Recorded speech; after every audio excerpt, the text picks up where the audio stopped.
You say Los Angeles, you say period, you say mystery, and every movie lover's head is filled with images from The Big Sleep or Chinatown or Out of the Past or those great, film noirs from the 40s.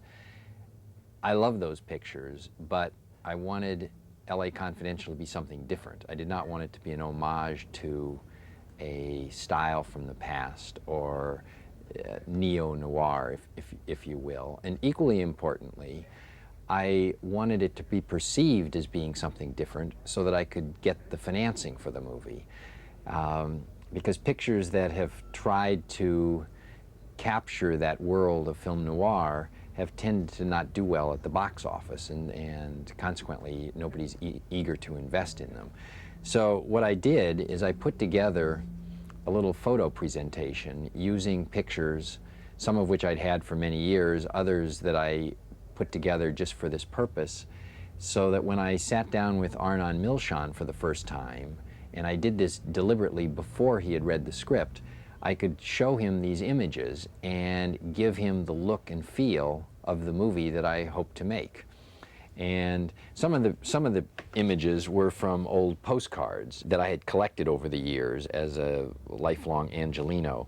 This particular one is actually the first shot of the movie. And as this shot is on the screen, you hear Sid Hudgens, aka Danny DeVito, saying, "Come to Los Angeles." You then see some images of Los Angeles, the dream. You see the orange groves that stretch as far as the eye can see. You see the beaches are wide and inviting. And then I had these shots of things that were going on in Los Angeles at that time. This is the opening of the Hollywood freeway. This represents the tract homes in the San Fernando Valley, the fastest growing area in the world, where land was cheap and every working man could have his own house. And in every house, the happy all-American family. And then I have this particularly salacious issue of Confidential magazine representing our Hush Hush magazine. And just like in the main title sequence where Danny's voice changes and says, "They're selling an image. They're selling it through movies, radio, and television." Now I'm going to peel back that image and show you the world where our characters live, the world of LA Confidential. It's a world where actors are using drugs. This is the famous shot of Robert Mitchum getting out of jail after his marijuana bust. What I love about this photo is Mitchum looks better here than he looks in his movies. You can imagine that the costume person and makeup and hair are right around that corner, and it gets right to the theme of LA Confidential, the difference between image and reality. And also this shot does double duty because this is very much the feel that I wanted to have for Jack Vincennes, the character that Kevin Spacey plays.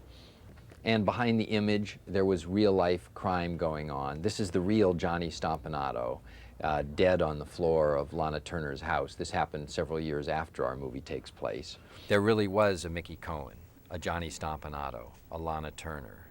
There really was a bloody Christmas incident that took place in Los Angeles on Christmas Eve and led to a grand jury hearing. I was making the point that in our story we have reality mixed with fiction. The architecture of the movie, as represented by the shot of a 50s house, I wanted to be true to the 50s, but selectively true. What I wanted to do was put the accent on those things in the 50s that were modern, that were forward-looking, and that in fact still feel contemporary today. My hope was that the audience watching the movie, in fact, would at a certain point be allowed to forget that they were watching a period movie at all. They would just be focused on the characters and their emotions.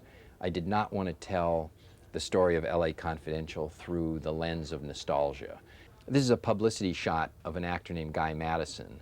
I use this to illustrate what Ed Exley would look and feel like.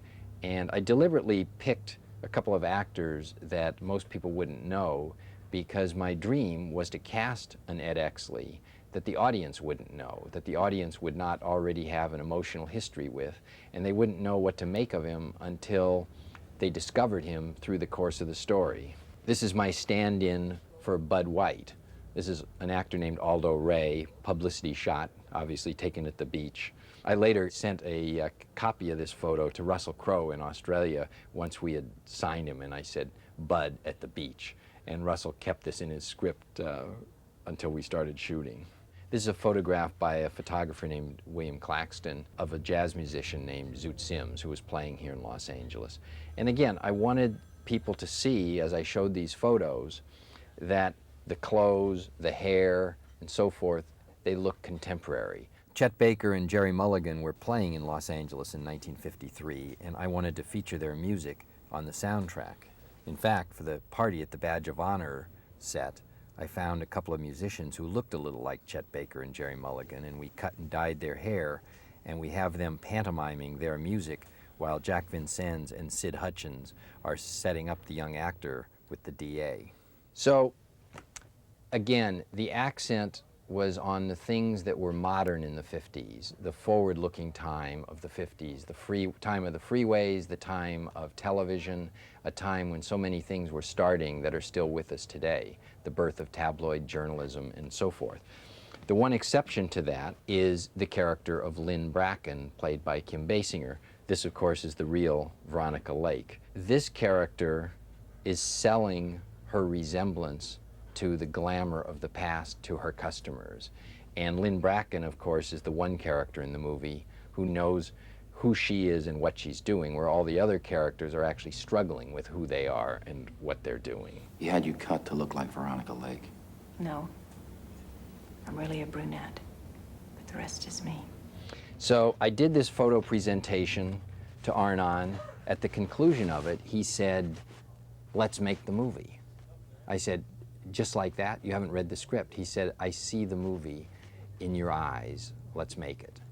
And over the succeeding months, as my various collaborators came on board, whether it be Dante Spinotti, the cameraman, Janine Opwall, the production designer, the entire art department as we hired them, and each and every one of the lead actors, I would sit with them and go through this same photo presentation so that they would all know the movie that I was hoping to make.